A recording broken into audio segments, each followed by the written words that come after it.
सरकार की नीति तर्कहीन व मनमानी है। साहब, ये हम नहीं कह रहे हैं, ये सुप्रीम कोर्ट कह रहा है। नमस्कार, मैं मौजूद हूं दुर्गेश मिश्रा एक नए मुद्दे के साथ। पूरे विश्व में कोरोना का माहौल तो चल ही रहा था, ये तो सबको ही पता था। लेकिन शायद अब जो सवाल खड़ा कर दिया है सुप्रीम कोर्ट ने, अदालत ने, वो वाकई में देश की सत्ता को एक करारा तमाचा सा लगता है।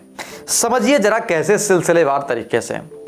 शायद एक घर में एक पिता का पुत्र होता है और पुत्र से कोई काम के लिए बोला जाता है कि आपको इतना यहाँ खर्च करना है, उतना वहाँ खर्च करना है, और ये सारी जिम्मेदारी दी जाती है। लेकिन जिसके बाद में अगर पिता एक एक पाई का हिसाब मांगे और अपनी नज़रों के सामने रखे तो इसमें दो पहलू निकल करके आते हैं। पहला पहलू तो यह है कि शायद वो शासन अनुशासन में देखा जाता है, और दूसरा पहलू यह है कि शायद बेटा बिगड़ैल है, जिसके बाद में पिता पूरी एक एक पाई का हिसाब मांग रहा है। इस पूरे वीडियो में आप समझने की कोशिश कीजिएगा कि आखिरकार सुप्रीम कोर्ट ने ऐसा क्यों बोला कि उसकी मनमानी तर्कहीन है। 35,000 करोड़ रुपए का बजट दिया गया, किस में? कोविशील्ड वैक्सीन और वैक्सीन को लगा करके। लेकिन अब सुप्रीम कोर्ट क्या कह रही है कि शायद, समझिए जरा, अब सरकार की नीतियों के जरिए नागरिकों के संवैधानिक अधिकारों का हनन हो रहा है, तो हमारा संविधान अदालत मूक दर्शक बने की रहने की इजाजत नहीं देता। सुप्रीम कोर्ट उसने सीधे तौर पर बता दिया है कि मूक दर्शक बने रहने की इजाजत नहीं देता है। आखिर क्यों कहना चाहता है वो? उसने पूछ दिया कटघरे में खड़ा करके कि आपका कोविड वैक्सीन को लेकर क्या प्लान है, क्या तैयारी है, क्या मकसद है और क्या उद्देश्य है। 18 से 44 वर्ष के लोगों के लिए आपने क्या नीति अपनाई, आने वाले वक्त में बच्चों के लिए क्या नीति अपनाई। कई सारे सवालों के कटघरे में जब सरकार खड़ी हुई दिखाई दी तो वाकई में बौनी साबित हुई। समझना आखिर क्यों चाहिए कि जिस तरीके से आपके जहन में सवाल आएगा कि 35,000 करोड़ रुपए की वैक्सीन के लिए बजट पास किया गया, सवाल तो खड़ा किया कोर्ट ने। वहीं एक दूसरा सवाल है कि शायद आपने सुना होगा कि जब देश के प्रधानमंत्री नरेंद्र मोदी प्रधानमंत्री बने थे भारत के, तो एक सपना सबसे बड़ा सजाया था, वो था कि मां गंगा का, मां गंगा को लेकर ना जाने कितने हजारों करोड़ रुपए आज तक गंगा की नदियों में, गंगा में बहा दिए गए। शायद वो तस्वीर निकलकर सामने नहीं आई जिसकी परिकल्पना या दृश्य चित्रों में दिखाया गया था।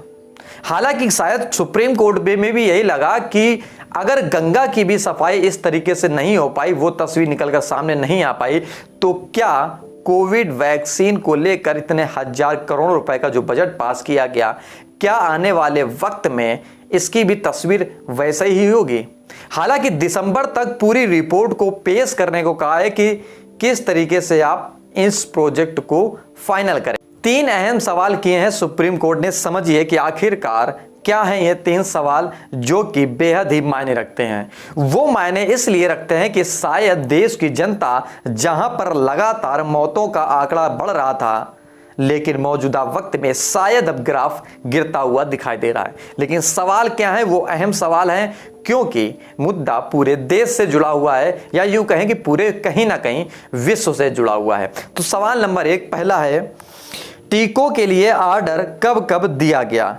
कोवैक्सीन, कोविशील्ड और स्पुतनिक वी टीकों की खरीदारी के लिए केंद्र ने, सरकार ने कब कब ऑर्डर दिया? तारीख के साथ बताएं। कितने टीकों का ऑर्डर दिया गया? पूरी तरीके से सवाल पूछ लिया है। दूसरा सवाल है, कोवैक्सीन की आपूर्ति की तारीख क्या है? सुप्रीम कोर्ट ने सरकार से यह भी पूछा है कि जिन कोरोना टीकों का आपने ऑर्डर दिया है वो कब तक मिल जाएंगे और उसमें कितने लोगों को टीका लगाया जा सकेगा।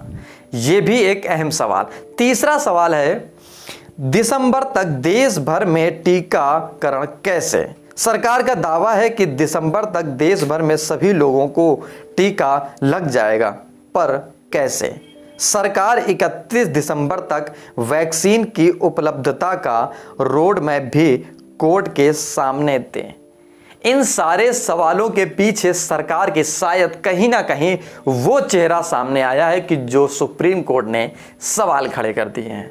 सवाल खड़े करना भी वाजिब है, क्योंकि कई सारे ऐसे उदाहरण हैं कि जिस प्रोजेक्ट के लिए पैसा पास किया जाता है उस प्रोजेक्ट में उतना पैसा नहीं लग पाता। ये वो पैसा है कि शायद एक हमारे और आपके बीच से भुनाया हुआ पैसा सरकार तक पहुंचता है और सरकार के बाद में कहां घपलेबाजी होती है ये शायद आप नहीं समझ पाते।